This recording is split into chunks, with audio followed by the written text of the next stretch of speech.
Hey, what's up, Amsterdam? My name's Cedric Youngelman. I'm the host of the Bitcoin Matrix podcast and CEO of Chaos Enterprises, a new platform for random number generation built on the Bitcoin network. I'm joined today by three exciting panelists for a fantastic conversation about the future of Bitcoin exchanges in 2050. So I'm joined by Julian Liniger, co-founder and CEO of Relai, Remy van der Nagel, business manager and partnerships manager of business development and partnerships for Bitvavo, and Elke Karskens, country manager for Benelux with Coinbase. Maybe we can go around the horn and you guys can tell us a little bit about yourselves. Maybe we can start with Elke. Yeah, of course. Well, super excited to be here.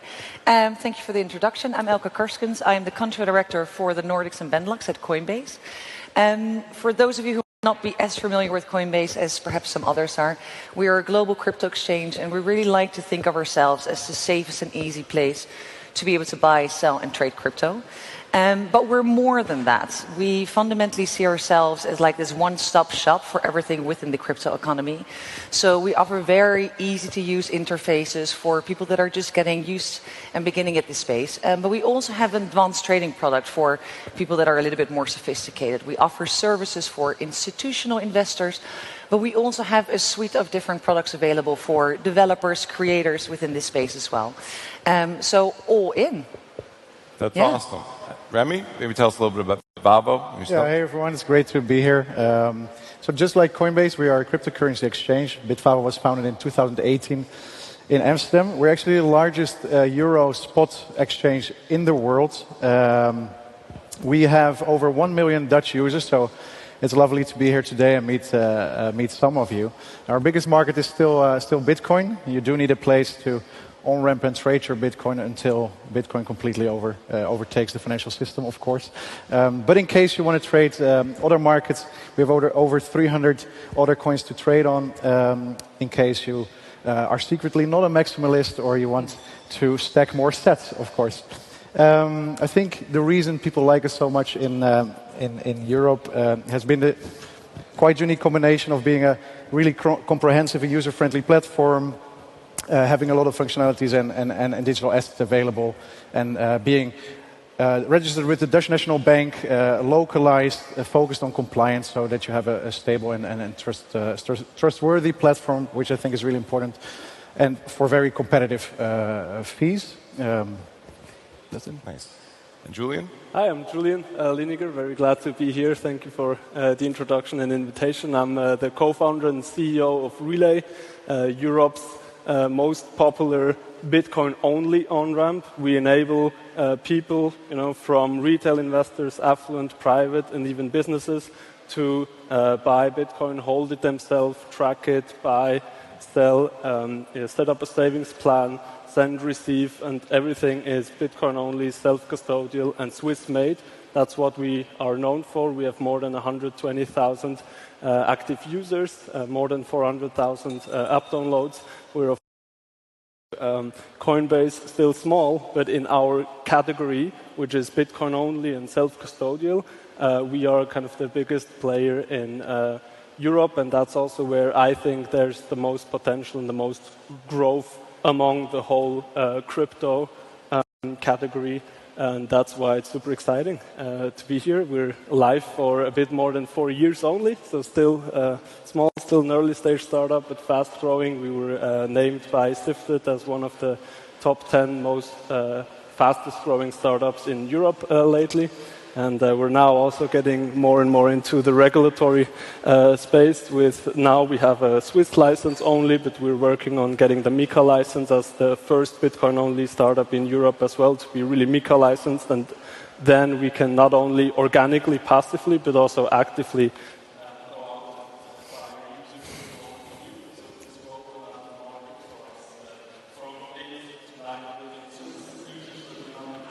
target to 450 million EU users, so that's also super exciting. And yeah, really looking forward to this conversation. Sure. Well, it's interesting you bring up regulation. I'm not aware of what exactly the current framework is here in Europe. Maybe, Elke, you could kind of get into that? Like, how does it work here, and what's maybe coming up on the horizon? Yeah. No, I think you're hinting at something that we were discussing earlier backstage as well. Like we're all very excited about MiCA. When we think about long-term adoption and skilled adoption of crypto, regulation is absolutely crucial. Without regulation, we don't see the level of consumer trust that is required to indeed see that skilled adoption. And with the arrival of MiCA, which is a very comprehensive regulatory framework, organizations will be able to passport to over 27 countries moving forward. And I think Europe should be super proud of this comprehensive framework that is being introduced, because it's such a stark difference to how things are currently within the US, where regulation is very much shaped through enforcement, where here this comprehensive framework is actually designed in partnership with the industry to ensure and instill the consumer protection and trust without hopefully stifling, and we can get into this a bit more depth as well, like innovation as well. And again, like this is very much the gold standard that is being set. And I hope that other jurisdictions are looking at what's happening here in Europe and are taking a page out of the book to help shape meaningful regulation in other places as well. So we're super, super excited about MiCA coming. It's going to be a very heavy lift, I think, for all players that are engaging in this space and are going to be MiCA compliant. But again, it fundamentally is the right thing to do for the industry. And for this space to very much mature and grow up. Yeah. I'm curious what you guys think about it. I mean, as an American, I hear regulation, I get a little worried, I get concerned. I think regulation bad. Do you guys think regulation is important? Is it good for the market? So I think unclarity is not good for the market, but also not for adoption. But as always, regulation is kind of a two-sided sword, right? So if you regulate well, I think the clarity that it brings can actually enable you to move way faster and increase adoptions, give institutions the certainty that they need to adopt a new technology like Bitcoin. But if you over-regulate or have uninformed regulators, then of course it could theoretically stifle innovation. I'm a little bit concerned, for example, with the increase in compliance cost. It will cause a big consolidation in the market, which on the one hand might be good, but you can also make an argument that it gets harder and harder to entry, so barriers of entry get higher, which of course can stifle innovation. But with the right regulation, I think there is also a role for the Bitcoin community. If we want to live, if we want to partake in this society, for example, now the Netherlands, we have to also take a role in educating about the technology and create informed regulation together, vote on the people that you trust to create this regulation. Or you can launch your network state somewhere else on the planet. But there's a role for the Bitcoin community. And I think if you have the right regulation, it actually can set us up for a good amount of innovation. Yeah. Just to quickly add to that, I am working a lot in my work with new projects, new markets that we open. MiCA will bring more requirements, so a certain white paper is required. So it might get a bit harder, but it might also actually bring higher standards to the space. Yeah. I mean, you asked whether we think regulation is fun. I certainly, as a Bitcoiner, don't think it's fun. I don't think it's great, and I also don't think that Relai, should be compliance first or regulation first company. We should be a product first company and a technology first company. That's always what comes first. That's always also the most hires we did, the biggest teams we build. We want to build innovative technology. We want to bring Bitcoin to the masses. Regulation, legal, and compliance is a tool for that. It's a necessary evil for that we need to do. And we always try to be at the very lower limit of what has to be done. But I also agree with Elke before. It's also consumer trust and credibility and protection, etc. So it has to be done, but it should not, for us, it should not be the focus. That's also, we try to be at the limit where, with being Bitcoin only, being self-custodial, this is basically where we see the least restrictions, the least blockers. It will not slow us down as much. It will not build the whole overhead that you just said, because if you have hundreds or thousands of different coins or assets that you trade and you hold them on behalf of the customer, then the regulatory overhead is huge, is massive. For us, we try really to be at this limit or in this category. We've shown this before, like we're more than 4 years on the market and we were able to do it in a non-KYC way. Now this changes, but from Switzerland we found this niche, that we can onboard more than 100,000 users to self-custodial Bitcoin without KYC. That was great. Now this changes, so we do what has to be done, but always having in mind that we are working on Bitcoin mass adoption and not on kind of over-regulating things. Yeah. Sure. Yeah, and maybe also to build on it, like I think they can also live next to each other. Like compliance is going to increase trust in and for crypto and Bitcoin therefore as well. And I think that there is very often this misperception that like regulation equals like a lack of innovation or not.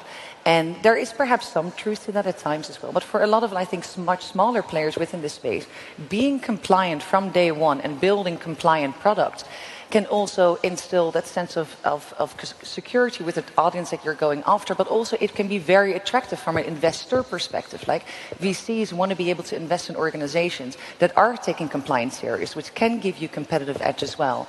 So everything sort of within reason. It makes it a bit more difficult, but hopefully long term it does help fuel the overall industry. Exactly, and we want these two worlds, like the new Bitcoin world and the old fiat world, we want them to merge ideally. The ideal case scenarios, I think, we merge, and that's why we need to adopt the regulation that was already there before, or the new ones that come with MiCA. We don't want to end up with like a version where crypto is like the darknet, internet versus darknet. We want this to be the main thing, and there will be no way around regulation and working with the governments, the regulators, in a smart way, so that we can still offer great user experience and really adopt the masses, but also not lose the whole ethos and spirit and the idealistic case, basically, that Bitcoin is and has been born. No, of course. And I think we all wholeheartedly agree that like we all believe that the traditional financial system as it has existed over 100 years today is completely outdated and unfair, and that crypto is the future of money. But there is the responsibility of the regulators and the legislators to help shape frameworks that can allow us to achieve that mission long term in a constructive way. I think, that's what I was getting at earlier. If you were very close at regulation popping up where it was perhaps not allowed anymore to have any self-custody, or every self-custody wallet had to be linked to a hosting party, like, for example, Bitvavo and Coinbase. But together with a few other industry parties, we informed regulators and managed to get more productive or logical legislation that doesn't have to stifle innovation. So you have to have those conversations. If you try to pretend that they don't exist, then I think it's a setup for failure. Ultimately, we are focused on bringing the technologies like Bitcoin to the masses, and so everybody needs to understand what is needed for that. So uncertainty is never good for that. Well, I'm curious, what do you see as maybe a success case for MiCA? Do other countries around the world model this sort of regulatory framework? Will other countries be able to join the 27 nations, and then if you have a MiCA license, you kind of back into more countries over time? What does that maybe look like? So there's currently a lot of Americans also here around. I spoke to a few today. So previously, every single nation state in Europe, like the 27, you needed to get a license in any of the 27 states to be able to actively advertise there, for example. So we can serve them if they come to us, but we cannot actively approach. And regulations might be different in any of those different countries. Now with MiCA coming up, there's a framework in place that gives you the chance to apply for a MiCA license and a passport through all of the 27 states, which makes it way easier for parties like us to operate. So for me, that's a great success case. And also just to bring the first clarity to what is crypto in the first place, and to not have it as sort of a, what is this thing? Are we going to do something with it, fight it? What's going to happen next year? Are they going to ban it? So those are, for me, the two biggest success cases. Sure. And 2050, I think, hopefully, which is the title of this panel, like we will be able to look back and see what lessons other jurisdictions have taken from this framework and how they implement it themselves. Yeah. Sure. And so maybe what trends do you guys see now, or trends do you see developing in the future that you guys are excited about? Maybe Julian? Yeah, maybe I would talk about kind of the DeFi on Bitcoin case, and it's not about, tokens or liquidity farming or whatever, but how I think about it is the whole financial system as we have it now with saving, payments, borrowing, lending, exchanging between different assets, different fiat currencies, etc. This will, in my opinion, all be built on Bitcoin because Bitcoin is like the base layer for money. And this just doesn't make sense for the saving aspect. Again, on different customer segments from retail to high-end and like institutions, corporations, companies, etc. So they will more and more adopt Bitcoin as a base layer, as a settlement, as a savings technology. Maybe it will even become the global reserve currency. And then on that, basically everything else that you want to do with money will be built. And, exchanging between different assets, borrowing, lending, because I think, again, we're talking about 2050, there will not be a hyper-Bitcoinization in the way that there is only one asset. There will always be different assets. I still think that there will be fiat currencies, there will be nation-states, etc. There will probably be CBDCs, and then you always want to exchange to just the best savings technology, the digital gold, and that's Bitcoin, that's the basis of the whole financial system. So the world I would like to see is that we develop in that way. I'm going to join in. Hey, go for it. So I think sort of the medium-term trends, apart from, I very much can describe what you said, there will be a bunch of takeaways that the current exchanges can have from decentralized technologies. And we will do way more on-chain. I think Elke has some things to say about that as well in a bit. Apart from that, what I can spot is with the increased adoption of institutions, you will of course see more liquid markets, smaller spreads. I do think over the next few years, it's sort of leveling the playing field, where in the traditional finance world, certain instruments were only available to accredited investors, for example. I think we are more and more getting to a world where also just the everyday person can make use of way more instruments in a more easy way, and in a more stable and probably a cheaper way as well. Other than that, technology evolving, exchanges becoming more and more safe and robust and trustless, probably inspired by some of the blockchain technology.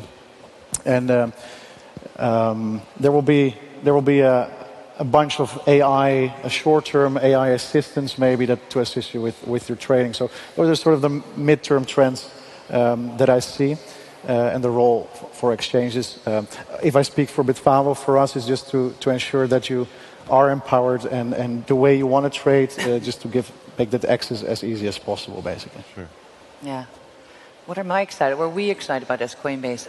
I think first and foremost, a great time to be in this space, no? Like I can't actually wait to reflect at some point back on everything that's happened. We're super excited about layer 2s.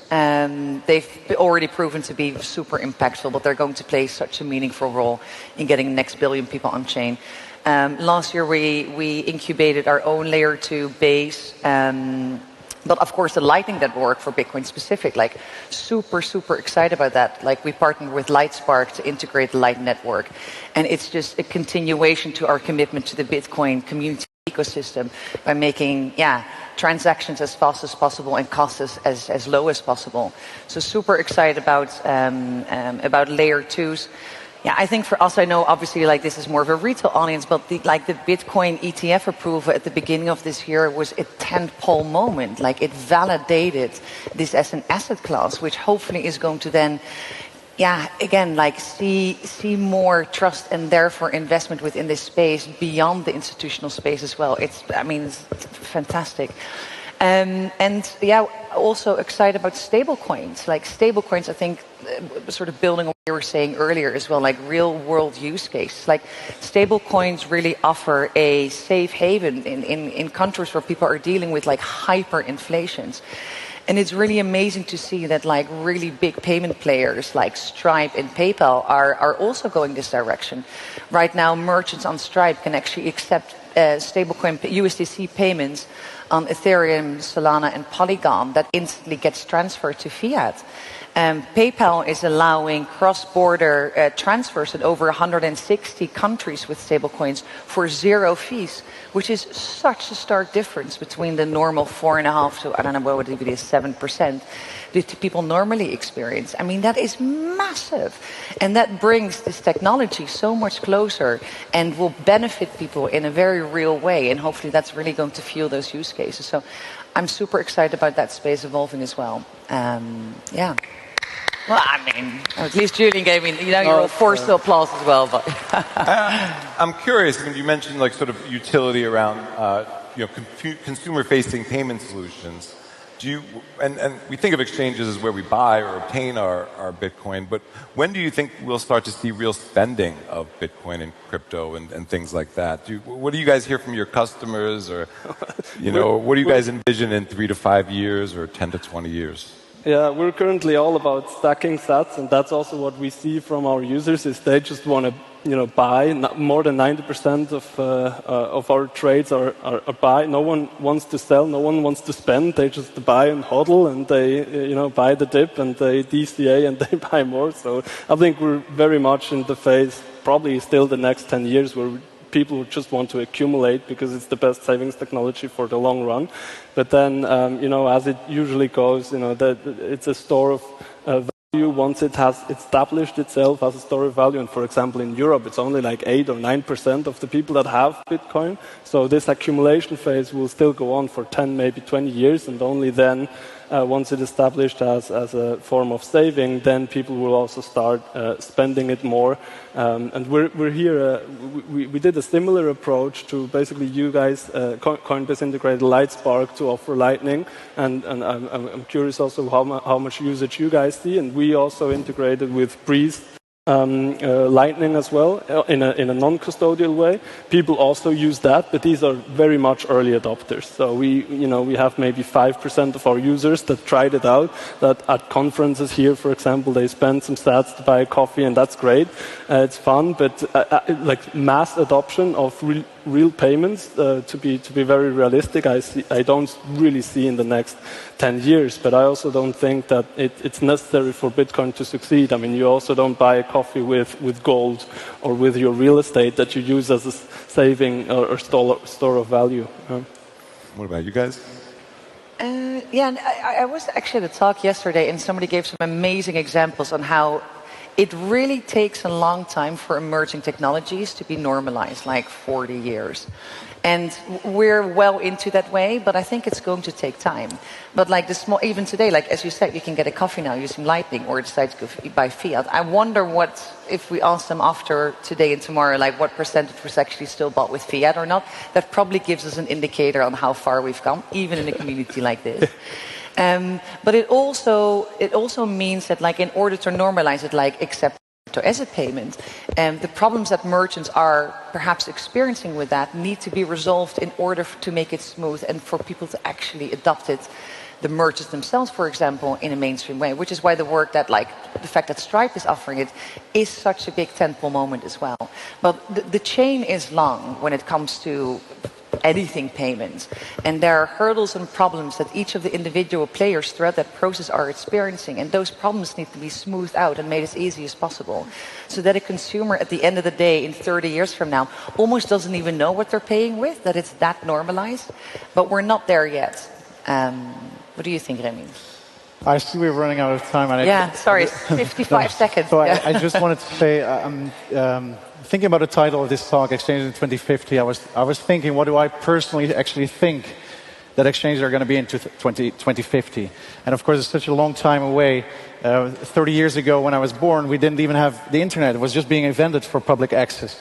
So what we'll see in 30 years from now, I think we can barely fathom. I think we're not very good at predicting exponential curves. But what we do see the most groundbreaking trend is AI. So if I think about exchange in the future, you will have a lot of AI agents, so software running as a personal assistant for you, using money to do all sorts of things for you. So an exchange like a Bitvavo is just going to make sure that you can do whatever you want to do for like low cost.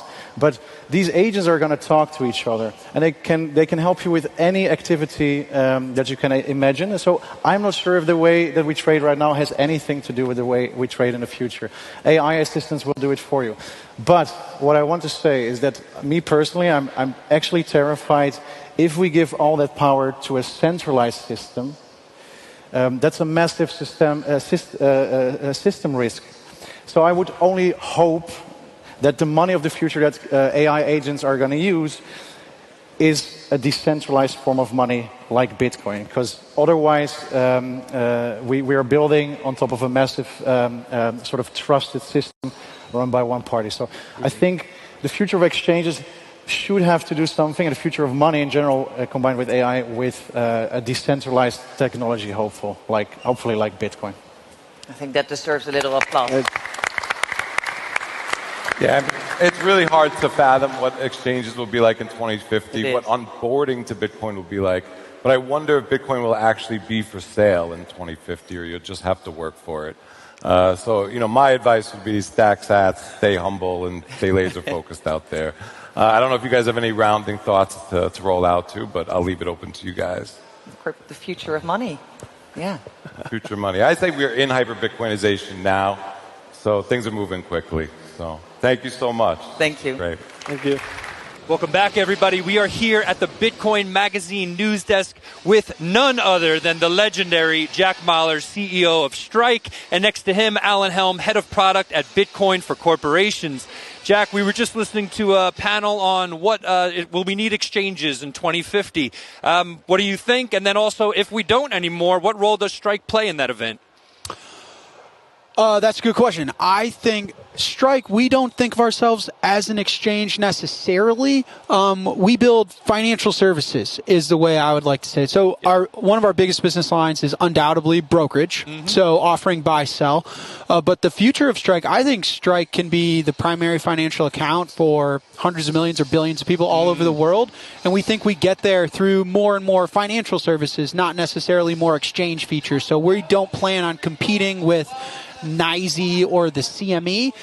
We want to be a financial service provider and make people's financial lives easier through tools and products. So I would assume in 2050 that people would have demand for Bitcoin financial services, and hopefully we can be competitive there. Yeah, what do those financial services look like? I have this conversation with people a lot. So in a hyper-Bitcoinized world, we have Bitcoin as the base layer of money. I mean, is it just sort of we build the system on top of Bitcoin versus the dollar? Yeah, well, so putting aside the speculation of when the dollar will no longer exist and when the fiat system is going to blow up, just the role of money. Money is a market good, just like a cheeseburger, just like an airplane. You acquire the cheeseburger to eat it. You acquire the airplane to move you somewhere. You acquire the money to save, store, and then later exchange your time and energy, your effort, your labor. And so I think that there's always going to be financial services for that. Maybe we don't exchange the Bitcoin directly for a fiat currency, and maybe you exchange it directly for the cheeseburger, but you're probably going to want tools to accept it, to store it, to save it, to further exchange it, maybe to borrow against it. There's all sorts of tools that I think, I disagree that money is something that if we all agree this water bottle is money, then it's money. Money's a technology. Money's a market good, just like other market goods. And for that reason, we're bullish that people are going to want services for the market good, And given what you've been building, it seems like you'll be more than well positioned to do so. I think we're going to kick it back to the main stage. I didn't mean to cut you off there. This venue is nuts, man. I feel like I'm in a WWE fight. This is awesome. It's pretty bananas. You can feel the bass here. Anyway, ladies and gentlemen, we're kicking it back to the main stage. Stick with us. Jack Mallers, Alan Helm, Frank Korpa here with you. We'll be back.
your company ready for the next evolution in financial strategy? Bitcoin for Corporations is your partner in securing the future of your business. With exclusive membership benefits, our comprehensive masterclass, and a network of trusted service providers, we provide the insights and resources to help you incorporate Bitcoin into your financial strategy, ensuring stability and long-term value. Strengthen your business. Innovate with confidence. Bitcoin for Corporations, protecting your treasury and positioning you for the future.